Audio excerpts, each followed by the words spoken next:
Hey everybody, it's your old pal Rob. I know that it has been months since you've seen any video from me. I did a video that I'm still editing that catches up on the Jag Special. There's aspects of the project that I got done since last August, and I decided I would just put them all in one video, which is why it's taken so long for me to get it done. I've also had to put both a new master cylinder and throwout bearing in the HHR, and that did take up some time. If you've fallen out of following the channel because of that, I totally understand, because I do that too. So sit back, grab your popcorn and your favorite liquids to ingest, whatever that might be, and off we go with the episode.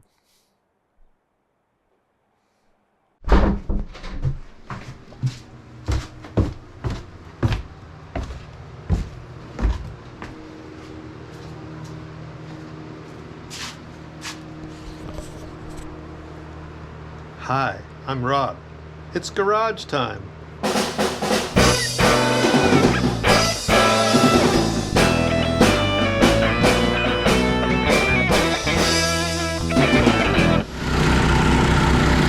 Off we go then.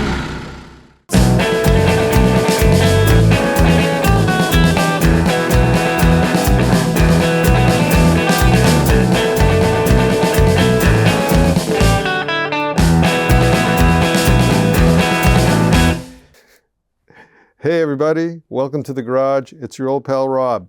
As you saw in the title sequence, this episode is about catching up on the Jag Special. I know that I had said that I had a goal of getting the Jag Special running by the end of the summer. Obviously that didn't happen. And the last thing you would have seen is me getting the cooling system or getting the hoses set up for the cooling system. Since then, a whole lot of other stuff has happened. Specifically, the mounting the alternator so that I can drive the water pump, mounting the radiator fan so that I can cool the engine, mounting the oil cooler so that I can cool the oil and it doesn't leak out all over the ground, and mounting the transmission cooler for the GM Turbo Hydro 350 that's in there. So, hopefully, without too many jump cuts in this narration, I now present to you mounting the alternator on the Jag Special. What we're looking at right here are two alternators. This one is the original from the donor 1985 Jaguar XJ6 Series 3, and this one is a brand new AC Delco single wire alternator. And since I'm going to use this one, what I have to do now is devise some method of mounting. So I've got my my AC Delco 1-wire, and I've got this right here, which is the air conditioning pump bracket that was down low on the engine on the driver's side. This business right here is one of the really cool Jaguar fan belt tension adjusters. I have attached the Jaguar tension adjuster, and I'm going to take it over to the engine. I'm going to hook it up to the engine just with this thing, and then see where the pulley falls in relation to the pulley that I'm going to use to drive both this and the water pump. And then maybe all of this stuff will help me do something. I don't know. So the initial mock-up begins with the alternator attached to the engine using the belt tensioner. The donor air conditioning bracket gets mounted to the engine. Then I set the alternator on the air conditioning pump bracket just to get an initial height. I do like a bit of calibrated eyeball fun. I was able to make some mounting pads from a piece of triangular plate that came from the donor. Pre-drilled, bonus. So you see I got some science going on here. I set up the laser and things are looking pretty good. The line from the laser goes right down the trough of each of these pulleys. The alternator pulley, the water pump pulley, and the crankshaft pulley on this ruler. There's a tiny little spot right at, on this side it's 10 5/8, On this side, it's 11 5/8, which is from the datum that I chose right there. I set up another rule. I've got that backed up to a solid piece of aluminum clamped to the back side of the datum.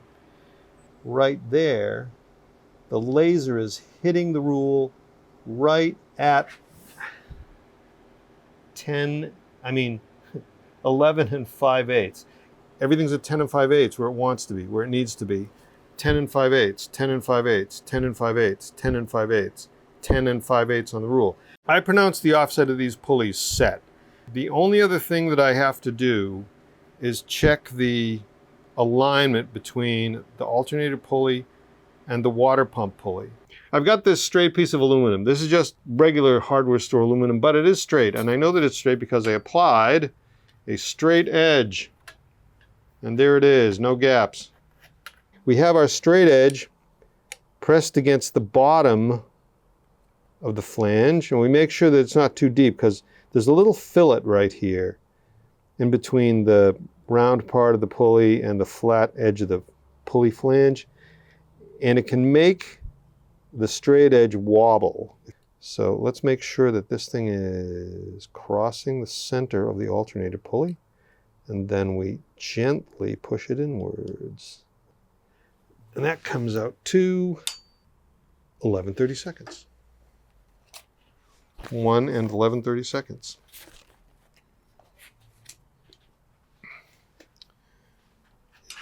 Write that down. 1 and 11 32. This thing actually does have a metric scale on it. There it is, millimeters and centimeters. It's a Jaguar, and Jaguars use standard size fasteners. So standard measurement it is. I'm comfortable with both, actually. So there's that. All right, so there's that. And I have already measured it twice before, and I wound up with a 1 and 11 32, 1 and 23 64ths, which is only 1/64 over 11 32, and then 1 and 11 32 again. So it's safe to say that I've got an accurate measurement on this edge of the alternator pulley flange. Now let's do the other side. Boom. But we got 1 and 24 64ths, 1 and 23, 1 and 23, and 1 and 23. So I would say that that pulley is aligned. I don't think I have to do anything to that except position it carefully and weld it in place.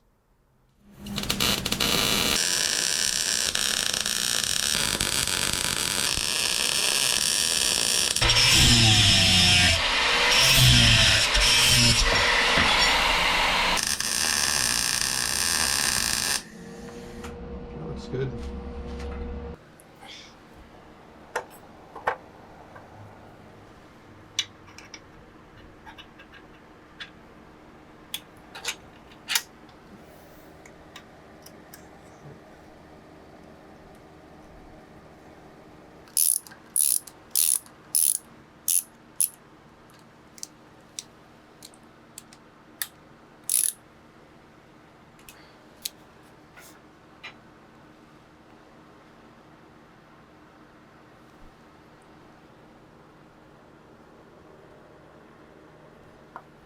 Still not.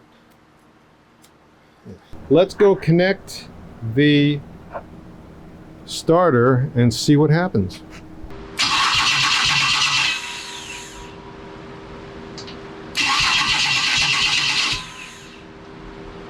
Well, we're driving that alternator, ain't we? Yeah, we are. Cool. Get you out of the way because you're horrible and disgusting. Get out of here. Maybe we'll use you again someday, but probably not.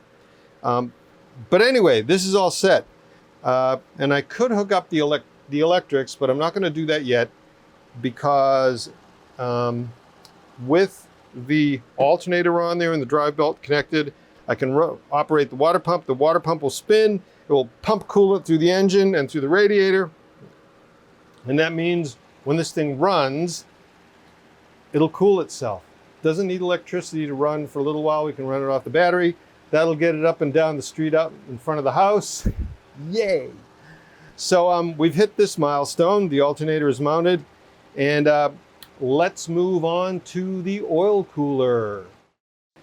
What you're looking at right here is the original Jaguar XJ6 oil cooler and the fabulous and ever wonderful aftermarket oil cooler that I bought to use in the place of this one. We'll set you aside. Here I have my AN hose connector fittings, and this thing has AN10 fittings on it, and it's aluminum to aluminum, so we will not experience any galvanic corrosion.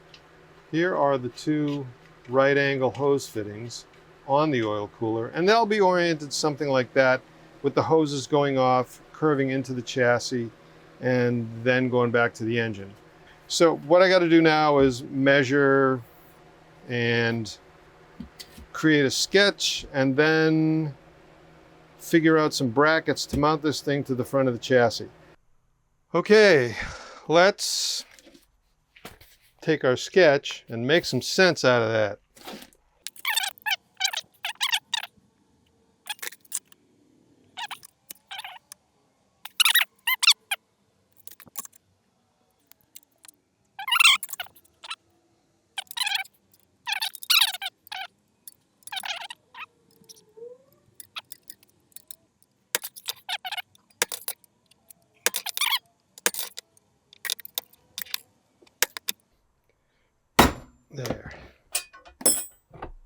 There we go, ready for drilling.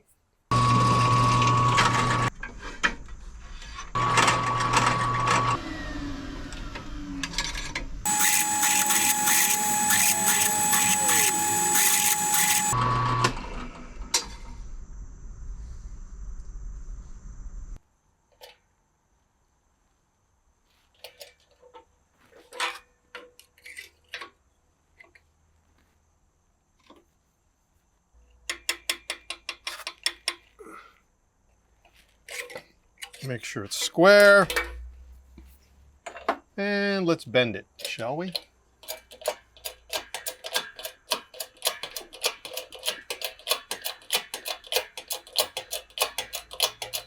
90 degrees.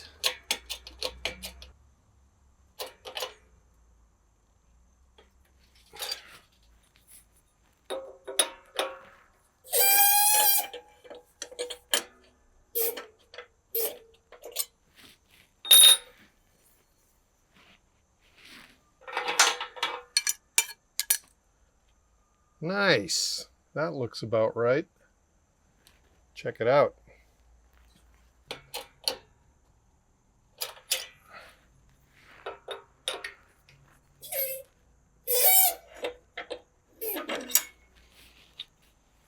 We got two square ends. One right there, and one right there.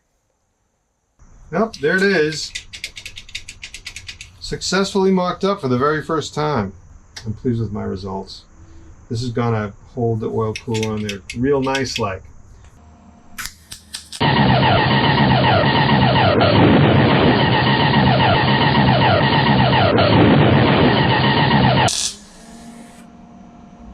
Brilliant!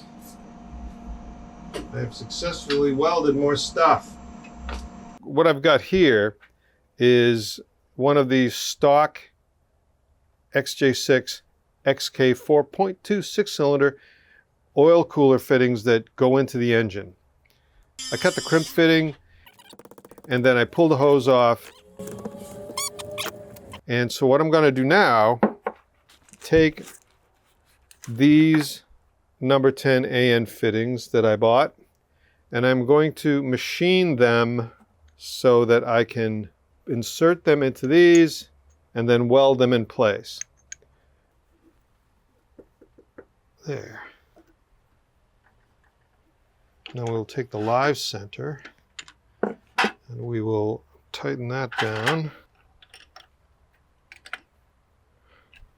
And then turn the lathe on, and See how it spins.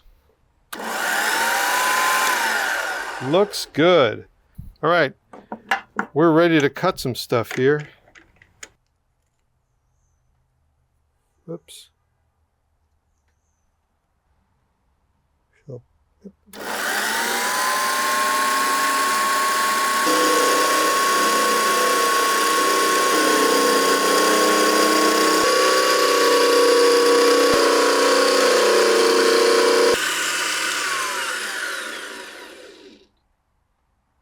Cool. Let's see where we're at.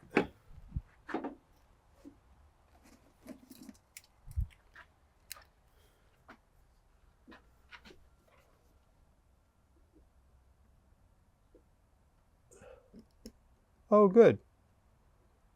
There they are. They're all set for welding. I'm quite pleased with my machining abilities.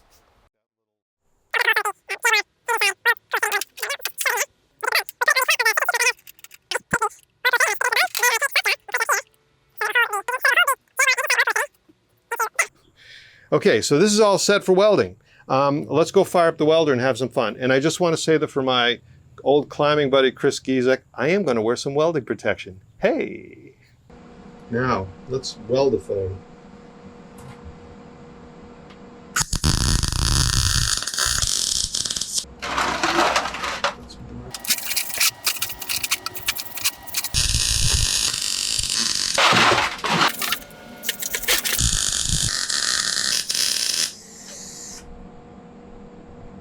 Perfect.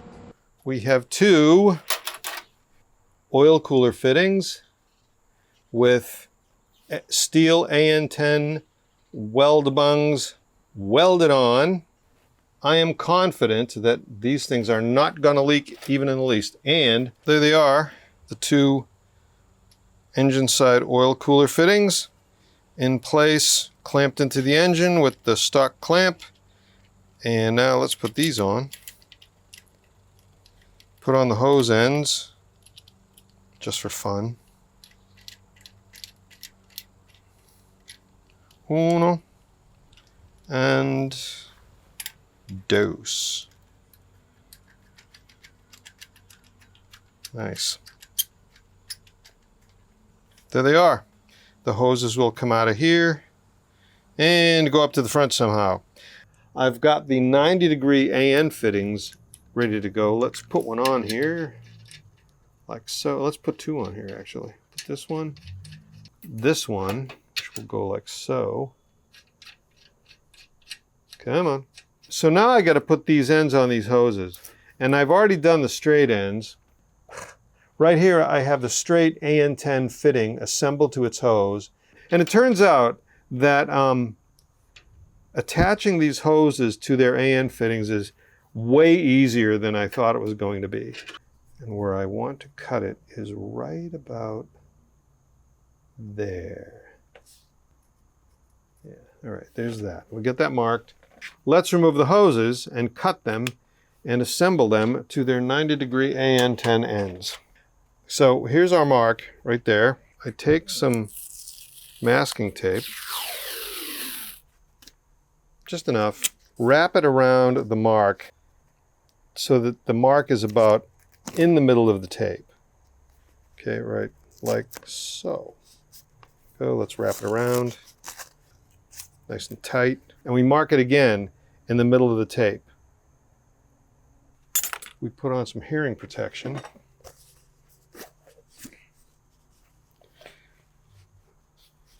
And some gloves, because this is stainless steel wire and it will absolutely stab you and make you bleed.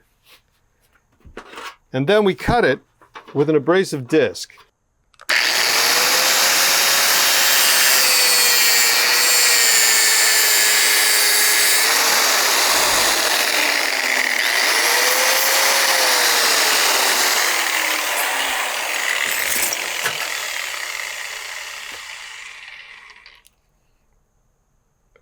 Please tell me I just did not just get abrasive dust in my new eye. Get that tape off of there. And then, see that nice clean end? Yeah. Screw the clamping nut onto the hose.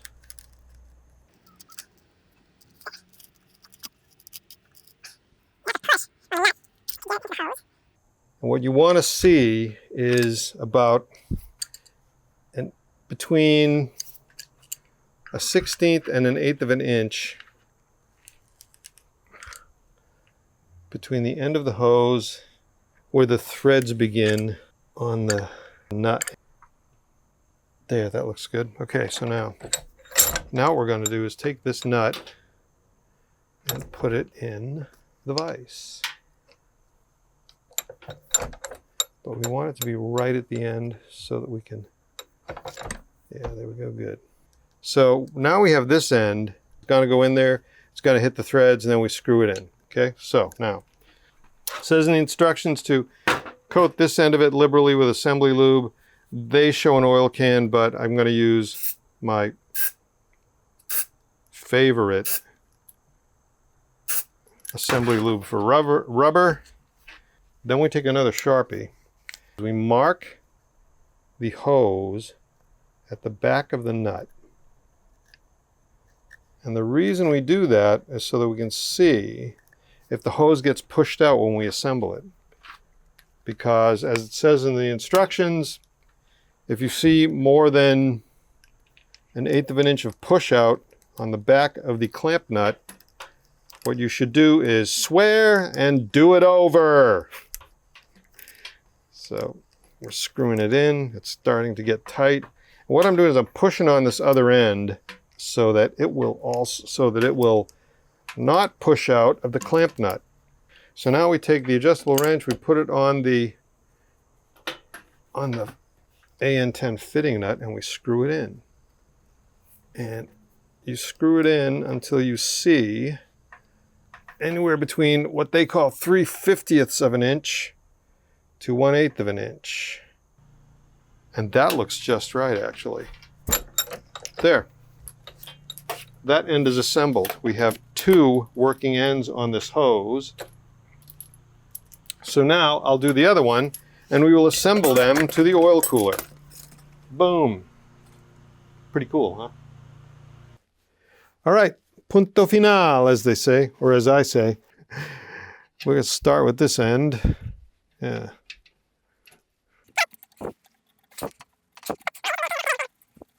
Screw it on there.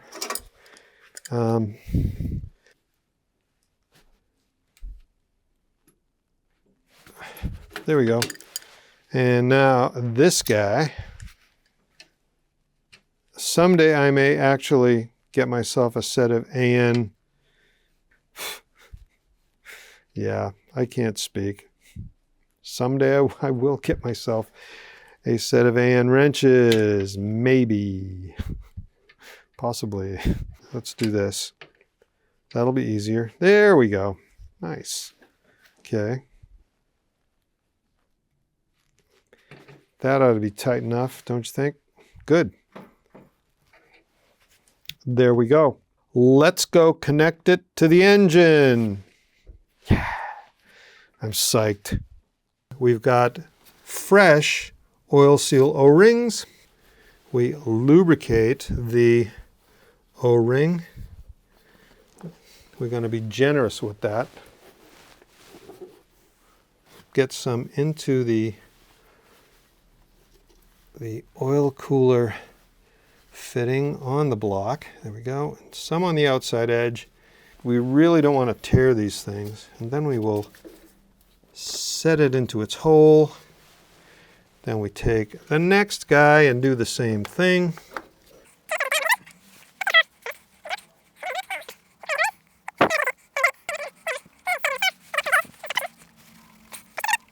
We take the hold down strap, place it on there. Fresh nut. Come on.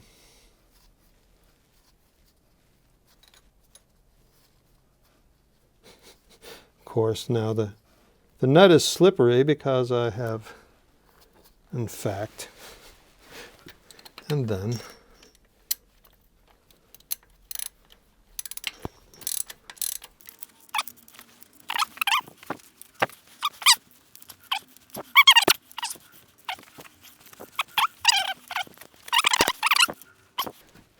There we go. The oil fittings are in the engine. Now what we're going to do is this.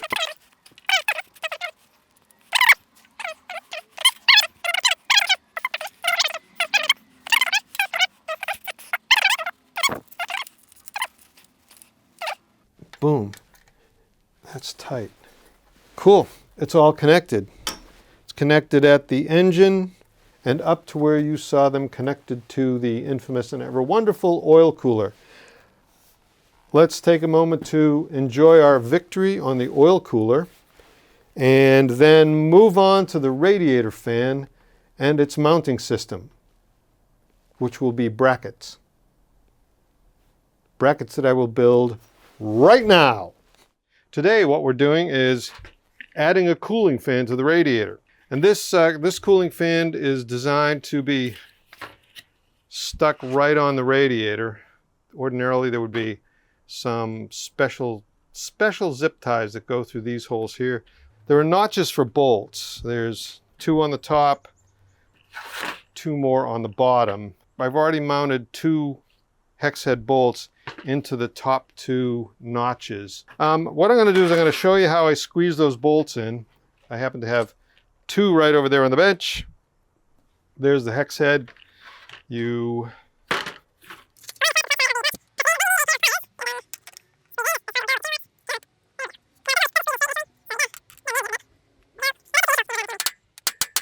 That's about right. We take the radiator, tilt it forward, take the fan and slide it down in there. And then I've got this bar of 1 1/4 steel. So what I'm going to do is take this pre-marked steel bar, I'm going to drill the holes, attach it to the radiator fan, and then clamp it into place on the radiator hold-down brackets and match drill them, and then bolt the whole thing together, after which I will be able to fabricate the bottom bracket. Okay, let's see if we can do this one without...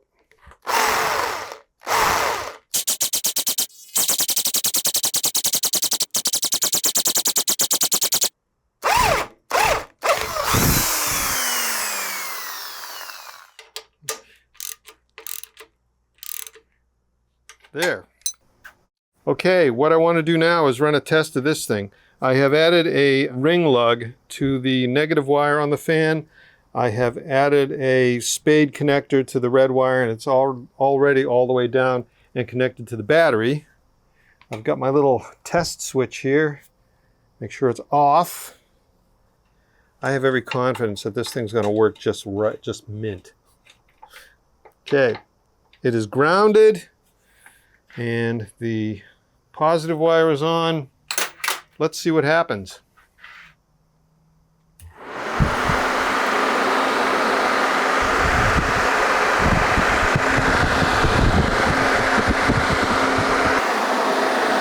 Oh, look at you. Do that again. Yeah.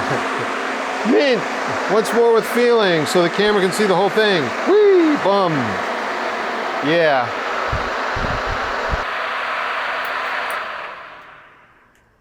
Awesome. All right. That looks pretty good. The fan works. Cool. I have not been down here in a long time, underneath the Jag Special. What I'm doing today is figuring out the mounting for the bottom of the radiator fan. And let's do as smooth a pan as I possibly can.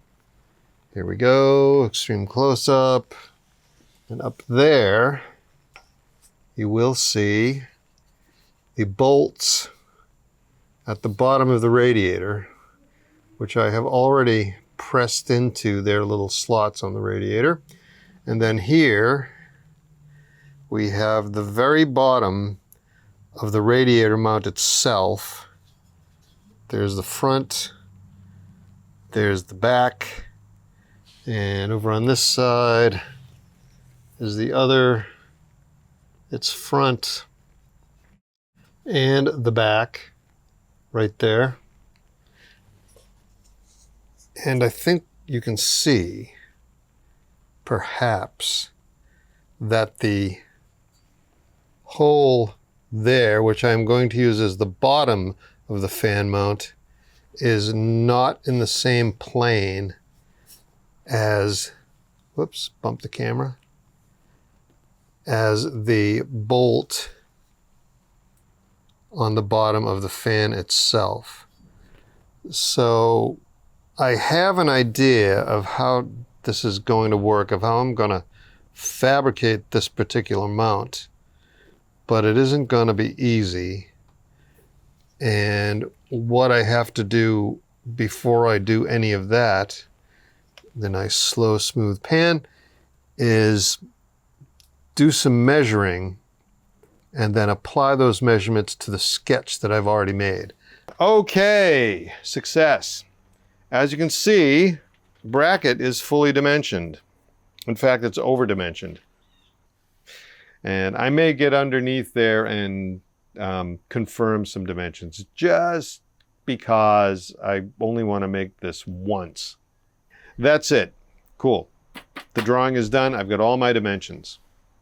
So what I got here is one of the bolt-on tabs that I'm going to use to attach the bottom mount to the bottom of the fan. It will go like so. It turns out that the mounting tabs, the mount to fan tabs, have to go underneath the mount, so I had to put a little notch in the side of it so that it would fit under the radius and the two holes would be able to align. And you will also notice that I turned this into an oval because I drilled it wrong the first time. So there's that. Let's go put all this stuff together, get the mounting tabs attached to the radiator, and then we can mark these things and drill this bit and then put the whole thing together. See if it works. It should. I have every confidence.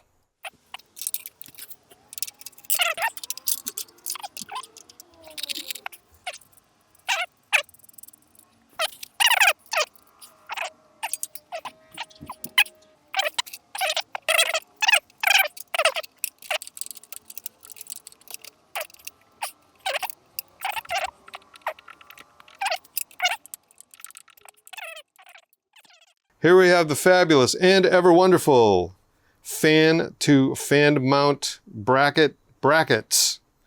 The fan side, the bracket side, the fan side, the bracket side.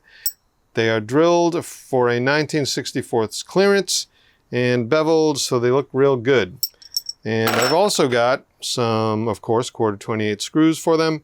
And I'm going to assemble them with these chemical locking nuts, because I don't ever intend these to come apart. I was going to weld them, but I'm not going to. I'm just going to bolt them together and leave them bolted together and just paint them with the bolts in place. So, because it's such a giant pain in the butt to get me under there, I'm just going to go do it, and then I will show you the finished product. Alrighty, here we are with the finished product, the lower radiator fan mount, whoops, and the upper radiator fan mount with some lightning holes bored into them. The lightning holes don't really do anything, but they sure look cool. And painted in my favorite hammered copper. The next thing left to do is put it all back together. I'm pretty excited. Back together you go. And there's the mount.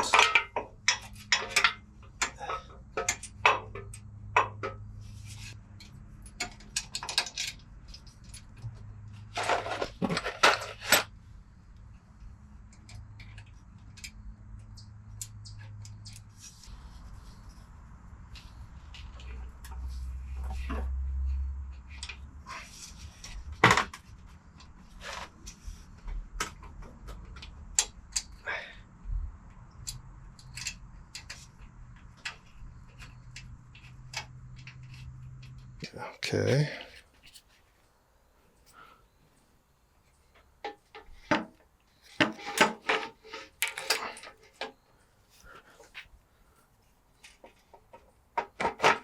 go.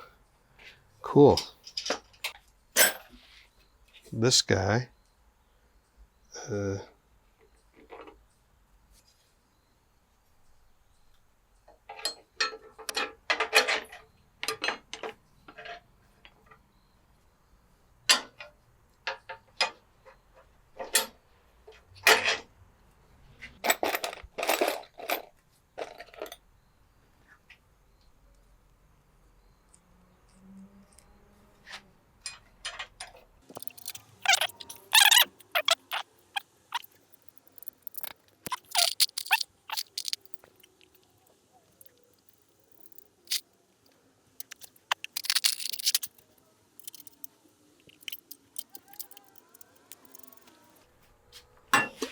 Okay, well, there it is. The radiator and fan are mounted. The top fan mount is done. The bottom fan mount is all set up. The radiator is solidly mounted in. And what this means is I can put the top tank back on and connect some hoses. That's pretty exciting. And so the next thing that is going to happen in this pre-running project is I'm going to connect the transmission cooler. Today, I am working on the mounting for the transmission cooler. Let me swivel the semi-smooth handheld around and I'll show you what I'm talking about, as I am so fond of saying. Live panning. So I've already done some mock-up work, and here is the transmission cooler right here. This cooler uses AN6 fittings. There is a 45-degree AN6 fitting. That fitting is going to angle that way so the hose can travel around the bottom. And this one's 90 degrees so the hose can go straight down and then travel along the bottom of the chassis. There are two other important connections. Let me turn off this camera and jump over the chassis, and I'll show you what those other connections are. Right here we have the passenger side of my fabulous and ever wonderful General Motors Turbo Hydro 350 automatic transmission. These are the two transmission cooler lines, or I should say the transmission cooler outlet and inlet that would ordinarily have 1/4 NPT fittings going in and steel lines coming out that would go to a cooler coil that would be inside one of the tanks of the radiator. I have replaced them with AN6 fittings. This end is 1/4 NPT, and this end is the AN6 37-degree conical flare. Spit it out, Rob, you can do it. I am going to make some brackets out of steel. So let's break out some steel and do that right now. As you know, I do love doing sketches. Here's what we got, a sketch that shows the dimension for both the bottom brackets and the top brackets, all done in one sketch because I figured that was the good thing to do. So now, time to cut metal. Here are the for real steel brackets holding the transmission cooler in place. I don't have the one up here yet because it needs to be relieved to make it over this outlet, inlet, whichever you want to call it. You can see that little hole, I guess, drilled right there.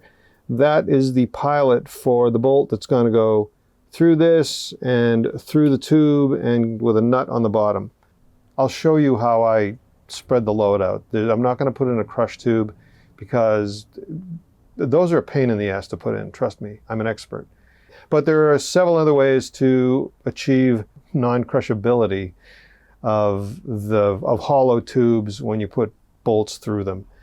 Because this is a non-structural fastening, I'm going to use the easiest method, and I will show you what that is. So anyway, I got to pull these off of here, and then I'm going to remeasure and re-drill some holes and then put it back together. At any rate, more work, finished product, here we go.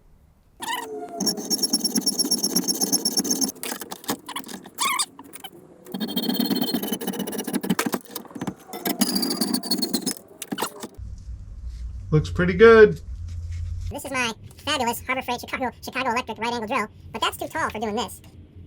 But what I do have is my DeWalt tiny right angle head. And what will happen is,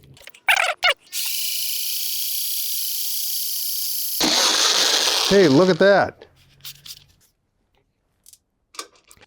I don't want to crush this tube, so here on this one, I've got a funky oval-shaped washer that came off the Jag, the XJ6.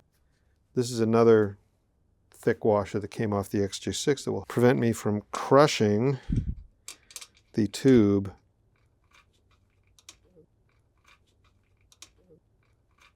I'm not going to weld in crush tubes because I've done that. It's a giant pain in the ass. Trust me, I'm an expert. It's a giant pain in the butt, and for something like this, you don't really need to do that.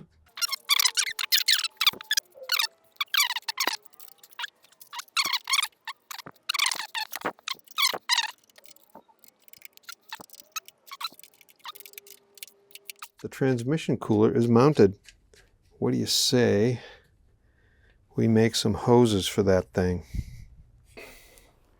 We got the straight end on there, and unlike those AN10s I did for the oil cooler, this one was a struggle. Getting the nut onto the hose over the stainless steel braid. It was surprisingly difficult struggle compared to the oil cooler hoses.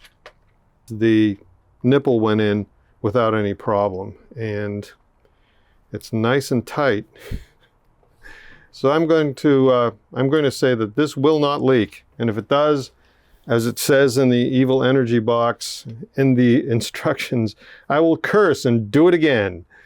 I feel fairly confident that this one's going to be okay. Like maybe 85%, maybe 90%, maybe 95%. I don't know. Anyway, I'm going to measure this out so that I know how long the other hose needs to go to get to the top of the transmission cooler. And then I will put the lower angled fitting on this end, which ought to be a real laugh riot, let me tell you.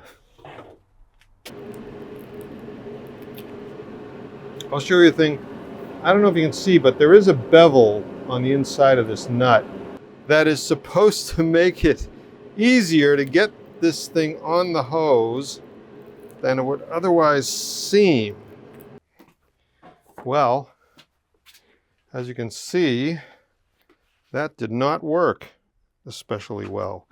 So we got to do what I did to the other one. I got to cut the end of it off. Cut this end off. And then try it again. What could possibly go wrong?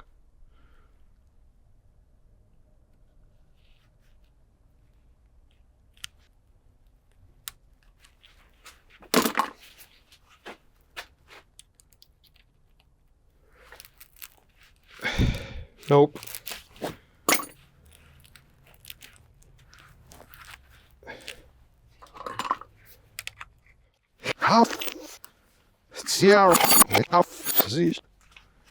Oh, I hate this. This has got to be my fourth try, my fourth time trimming it, and it's just not happening for me. It's not fitting in that little cone that's inside the nut. This outer layer keeps expanding. Every time I cut it, it bell mouths, and if I get it this time, I'll be super happy.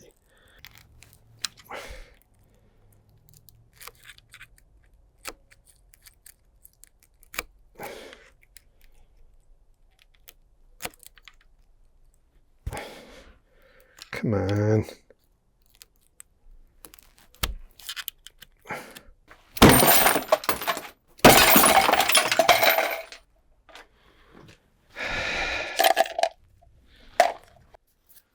I have another idea about this that hopefully it'll work.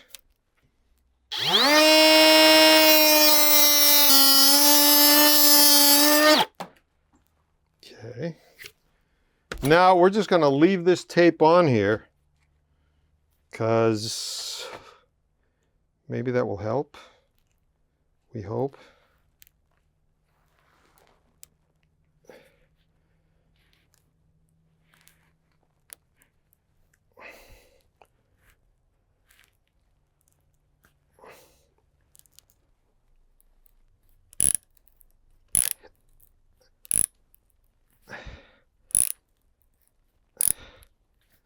What's it look like in there? Oh, cool. You can't see, but the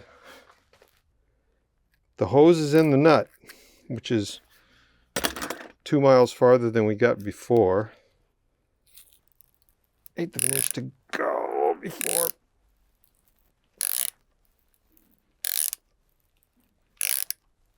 Yeah, that looks good.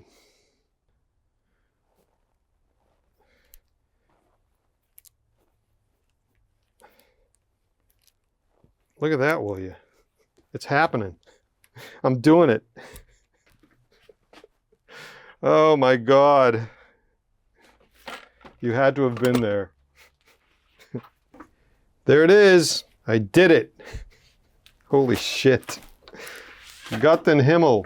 Both ends. There they are. Okay, let's go run this thing through the chassis and then I'll show you what it looks like. What an ordeal. Lo and behold, here is the transmission cooler with all its nice mounts, painted my favorite hammered copper, and the hoses are all set up, going from the transmission inlet and outlet through the firewall and under the battery box right there, over the cross member, zip tied to a convenient chassis upright, underneath the steering rack, right there underneath the radiator, zip tied to the front lower cross member and the lower control arm forward pivot brace, and finally to the 2 AN6 connections on the transmission cooler. And there you have it. We are fully caught up with what's been going on the Jag Special since last August. And so, as I am so fond of saying, thank you for watching. I hope you enjoyed the video. Please like and subscribe, and I'll see you around the channel. Did I hit the microphone? 1, 2, Maybe. 1, 2, 3, 4.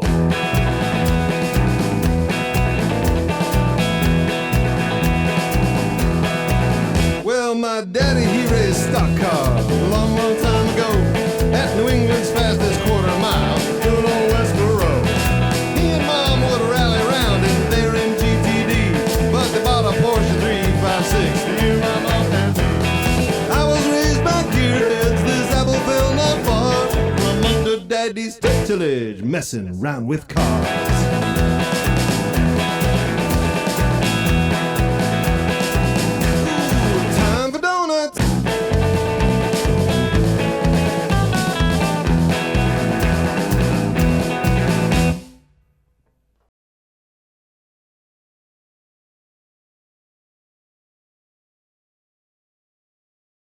Yeah. I'm good up to there, and then Yeah. I fall apart after that. I think that's the only tricky thing. No, there's other tricky stuff after that. Is there? Yeah. Cool. Here we go. All right. Yep. 1, 2, 3, 4.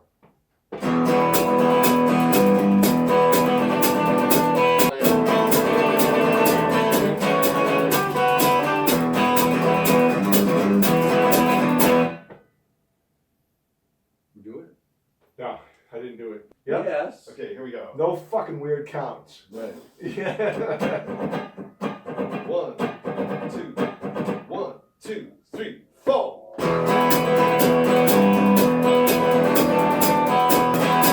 was raised by gearheads, this apple fell not far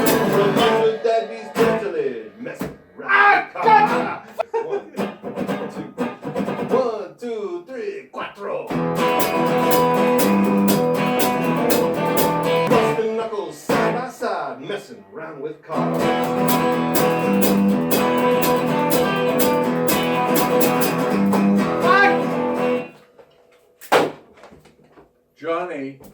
Can we punch it in there, please? It was good to there. You'll be okay. Oh my God. You have to send me the entire audio. All right, ready, guys? That's the best fuck I've ever. Here we go. Okay. Holy jumped up Jesus on a pogo stick. 1, 2. 1, 2, 3, 4.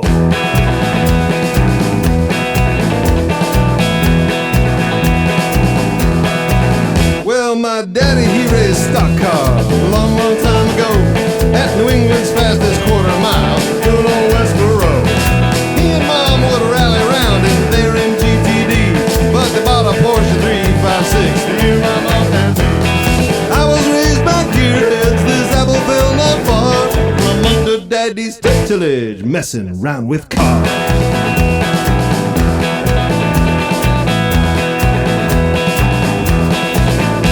My dad would set me on his lap so that I could drive Uncle Carl's old Pontiac at Big Green 55. We trundled on down Ellen Street, barely in control.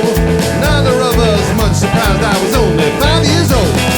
I was raised by gearheads, this apple fell not far from under daddy's tutelage, messing around with cars.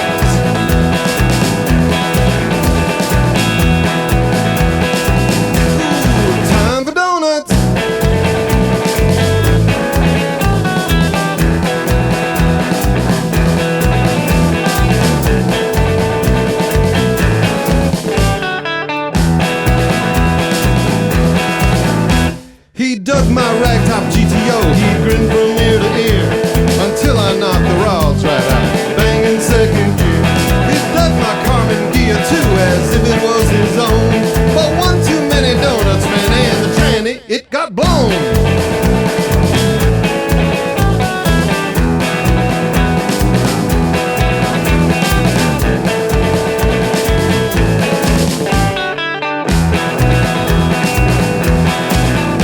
Then came the sad day that my dad surrendered to the drink. I've been decades working that shit out. I'm okay now, I think, but I remember him with wrench in hand underneath the hood, looking back to smile at me. Man, those times were good. Well, I was raised by gearheads, this apple fell not far under daddy's tutelage. I was raised by gearheads, this apple fell not far, busting knuckles side by side, messing around with cars.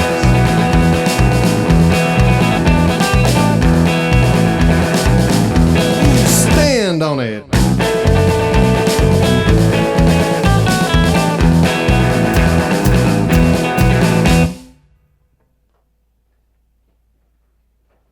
Let's listen to that.